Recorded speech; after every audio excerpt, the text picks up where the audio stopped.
தந்தை, மகன், தூய ஆவியின் பெயராலே ஆமேன். மூவொரு கடவுளுடைய அருளும் ஆசீரும் பாதுகாப்பும் வழி நடத்துதலும் உங்களோடு இருப்பதாக.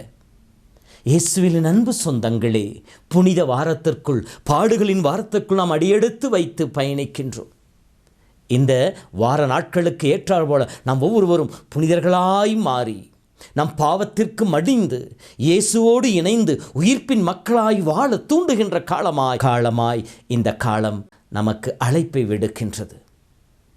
இறை வார்த்தையினோடு இயேசுவோடு இணைந்து நாம் பயணித்து இயேசுவின் பாடுகளை நம் வாழ்விலே நம் அனுபவமாக மாற்றி நம் பாவங்களுக்கு மடிந்து நம்முடைய குறைபாடுகளுக்கு பலவீனங்களுக்கு மடிந்து இயேசுவின் உயிர்ப்பின் மக்களாய் ஆர்ப்பரித்து நிலைத்திருக்க இந்த நாட்கள் நமக்கு பயன்படக்கூடியதாய் இருக்கட்டும். உங்களை வாழ்த்துகின்றேன். இந்த நாட்களில் எசை எழுதிய துன்புறும் ஊழியன் பற்றிய 4 கவிதைகள் முதல் வாசகங்களாக கொடுக்கப்பட்டிருக்கும். இன்று முதல் கவிதை தரப்பட்டிருக்கின்றது.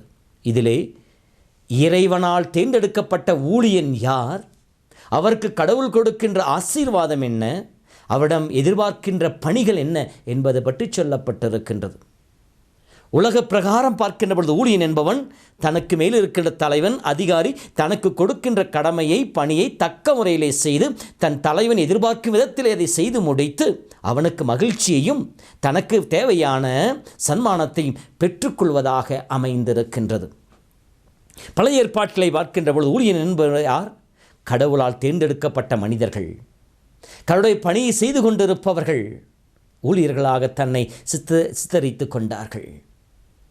கடவுள் தான் அன்பு செய்த தாவீதை பார்த்து இவ்வாறு சொல்லுவார், என் ஊழியன் தாவீதிடம் போய் சொல்லுங்கள் என்று சொல்லி திரும்ப திரும்ப அவரை தன் பணியாளனாக ஊழியனாக கடவுள் அங்கீகரித்துக் கொள்ளுகின்றார். நெகேமியா புத்தகத்தில் கடவுள் நோக்கி அவர் மன்றாடுகின்ற பொழுது உன் ஊழியனாக என் மன்றாட்டுக்கு செவிசாய்த்தலும் என்று சொல்லி நெகேமியா இறைவனின் கரங்களை தன்னை ஊழியனாக அர்ப்பணிப்பதாக இருக்கின்றது. இது பழைய ஏற்பாட்டு நிகழ்வாக அமைந்திருக்கின்ற பொழுது எசாயா எழுதிய அந்த துன்புறும் ஊழியன் வருகின்ற ஊழியன் யார் என்று சொல்லி பார்க்கின்ற பொழுது இயேசுவை துன்புறும் ஊழியனாக, இயேசுவே இறைவனுடைய கரங்களிலே அவர் பணியை செய்வதற்காக தன்னை அர்ப்பணித்த ஊழியனாக சித்தரிக்கப்படுகின்றார். இன்றைய இந்த முதல் வாசகத்தில் கடவுள் ஊழியனை தன் பணிக்கென தேர்ந்தெடுக்கின்றார். இப்படி தேர்ந்தெடுக்கின்ற ஊழியனுக்கு கடவுள் கொடுக்கின்ற ஆசீர்வாதம் என்ன? முதலாவதாக, நான் அவருக்கு ஆதரவு அளிப்பேன்.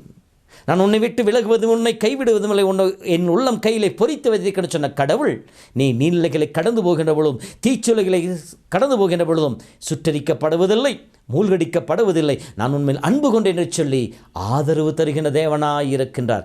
நான் உன்னை விட்டு ஒருபோதும் விலகுவதில்லை, நீ செல்கிடங்கள்லாம் உன்னோடு உன்னை ஆசீர்வதிப்பேன், என்னை நோக்கி நீ கரம் விரிக்கின்ற பொழுது இதோ என் அருள் உனக்கு நிறைவாய் கிட்டும், நீ எடுக்கின்ற எல்லா காரியங்களும் வெற்றி பெறுவாய், என் சமூகம் உனக்கு முன்னால் செல்லும், நான் உனக்காக போராடி வெற்றியை பெற்றுக் கொடுப்பேன், பெற்ற தாய் தேற்றுவதை போல நான் உன்னை தேற்றுவேன், யார் உன்னை கைவிட்டாலும் யார் உன்னை மறந்தாலும் நான் உன்னை ஒருபோதும் மறப்பதில்லை, உன் பாவங்களை நான் மன்னித்து விட்டேன், நினைவு கூற மாட்டேன்.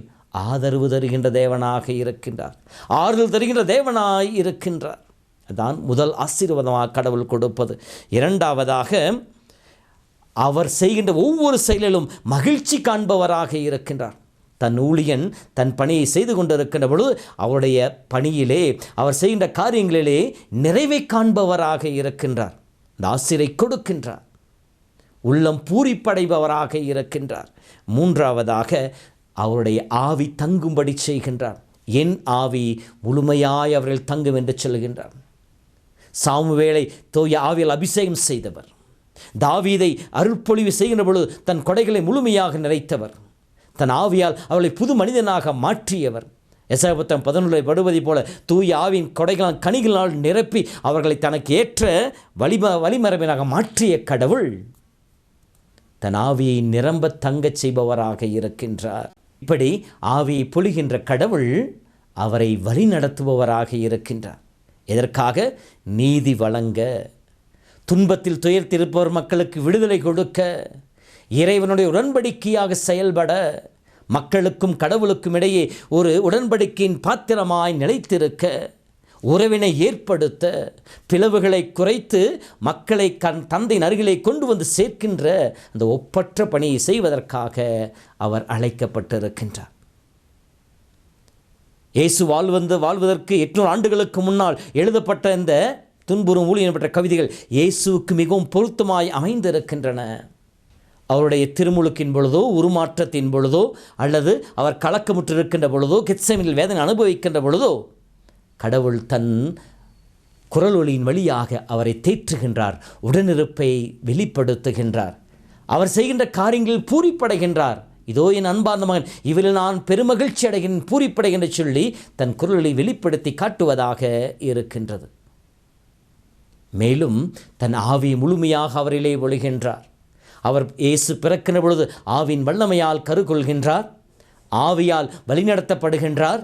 ஆண்டவரின் ஆவி என்மேல் உள்ளது, அவர் எனக்கு அருள் பொழிவு செய்தல் என்று சொல்லி தான் ஆவியால் இயக்கப்படுவதை தானே முன்னிருந்து அறிவிப்பவராக இருக்கின்றார். தன்னில் முழுமையாக நிறைந்திருக்கின்ற ஆவியை தன் சீடர்களுக்கு பகிர்ந்து கொடுப்பவராகவும் இருக்கின்றார். ஆவியால் நிறைக்கப்பட்டவராக இருக்கின்றார். அன்பு சொந்தங்களே, இப்படி இயேசுனுடைய ஊழியனுக்குரிய பணிகளை நாம் சிந்தித்து கொண்டிருக்கிற நேரத்தில் நாம் ஒவ்வொருவரும் இறை ஊழியர்களாக அழைக்கப்பட்டிருக்கின்றோம். நம் திருமுழுக்கின் வழியாக நாம் ஒவ்வொருவருமே கடவுளுடைய பணியாளர்களாக தேர்ந்தெடுக்கப்பட்டிருக்கின்றோம், அழைக்கப்பட்டிருக்கின்றோம். இயேசு கிறிஸ்து அதே ஆசீரை, ஆதரவை, தூய ஆவின் வல்லமையை, பணிகளை கடவுள் நமக்கும் கொடுத்திருக்கின்றார். இறைமகன் இயேசு தந்தைக்குரிய பணியாளனாய் ஊழியனாய் செயல்பட்டு அவரை மகிமைப்படுத்தியது போல, அவரிலே தந்தை பெருவை கொள்வதற்கு ஏற்ற தன் வாழ்வை அமைத்து கொண்டதை போல நாமும் நம்முடைய சொல்லாலும் நம்முடைய செயலாலும் நம் தலைவராம் கடவுளுக்கு மகிழ்ச்சி கொடுப்பவர்களாக வாழ முயற்சிப்போம். அவருக்கு வேதனை கொடுக்கின்ற காரியங்களை நம்மிடமிருந்து அகற்ற முற்படுவோம். நாம் கடவுளிடமிருந்து பெற்றுக்கொண்ட ஆசீரால் நம்மோடு இருக்கின்ற மனிதர்களை உடலுள்ள சுகத்தை கொடுக்கின்ற, பலன் கொடுக்கின்ற மக்களாய் மாறுவோம். அதற்கு இந்த நாட்கள் நமக்கு பயன்படுவதாக. ஆண்டவர் உங்களோடு இருப்பாராக. எல்லாம் வல்ல இறைவன் தந்தை, மகன், தூய ஆவி உங்களை நிறைவாய் ஆசீர்வதிப்பாராக. ஆமேன். நற்கருணை பேழையிலே நேருக்கு நேர் எமை நோக்கும் பேரிரக்க